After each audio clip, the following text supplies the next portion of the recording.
You've made a beautiful turkey for your Thanksgiving holiday feast. Now we want to maximize that by using every inch of that bird. And so today in this video, we're going to make turkey stock so that you have it to freeze and then use in the future for your soups. So as I showed in the turkey video, I cooked my turkey on the Tuesday before Thanksgiving. I allowed it to completely cool in another refrigerator. I'm grateful to have one in my garage. I let it settle, and then I picked as much of the meat and skin and all the stuff off of the bones, and now I'm left with my turkey carcass. I was able to easily remove all of that meat without burning my fingers. You might know that last-minute drill when we make the turkey day of Thanksgiving and we're trying to get everything together. I was able to easily peel it off of there, and now it's ready for my turkey stock. So I'm just going to take those bones.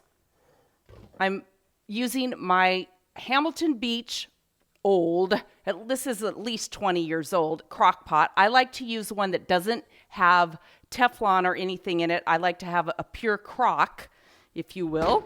And I'm going to put that in there. I have a little bit more stripping to do off of some of the drumsticks. They didn't get picked over this particular time. So I'm going to put that in my crock pot on low. I've cut up onion, garlic cloves. I've got a turnip here, and I've got celery and carrots. And I'm just going to toss all of that in there.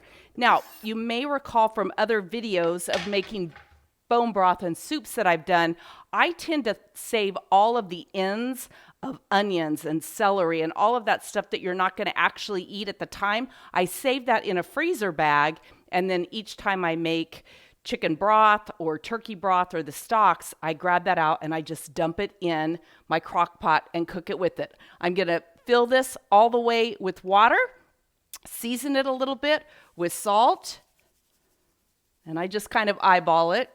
You can figure out for yourself what you like. A little bit of pepper. And then one of the things that I like to use are these herbes de Provence. I love herbes de Provence. Now, if you wanted to, you could use sage or any other typical seasoning that you might typically use with turkey.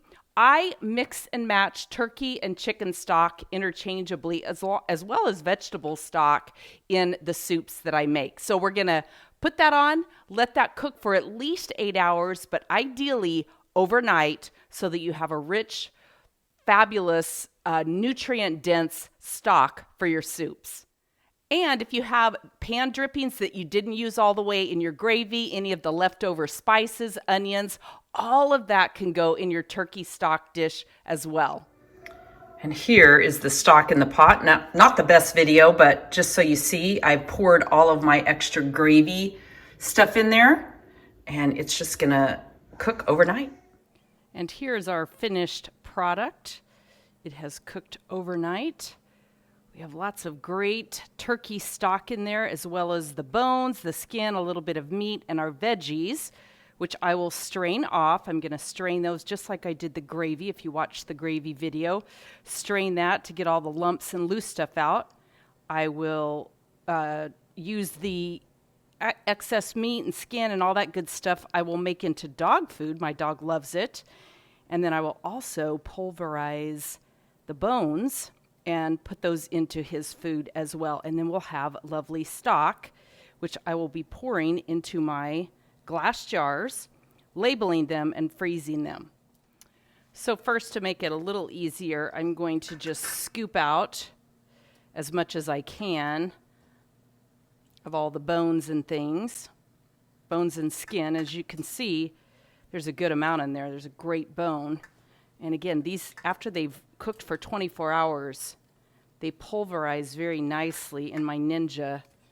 And because, especially since I used an organic, natural turkey, I love my dog to get all the good nutrients that are in the bones. You can see the carrots, lots of skin and stuff in there.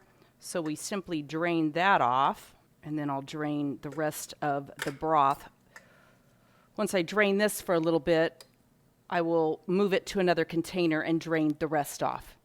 So now this is drained slightly. I'm going to just dump this into this stainless steel.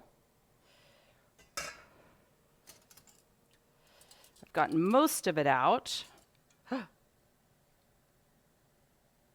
Look what I found. I found the wishbone. And now I'll just pour this in.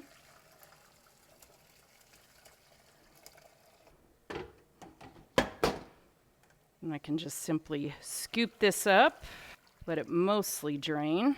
I'll be washing my hot pads. Pop it back over there.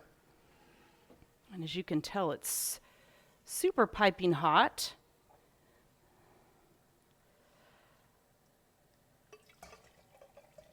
Just ladle it in there, and as I always like to show, I like to leave plenty of room for it to cool. Now this filled up is 3 cups, and this one filled up is 4, but I'm gonna have it just a little bit shy because I'm freezing it, but that'll help me be able to easily measure when these are frozen.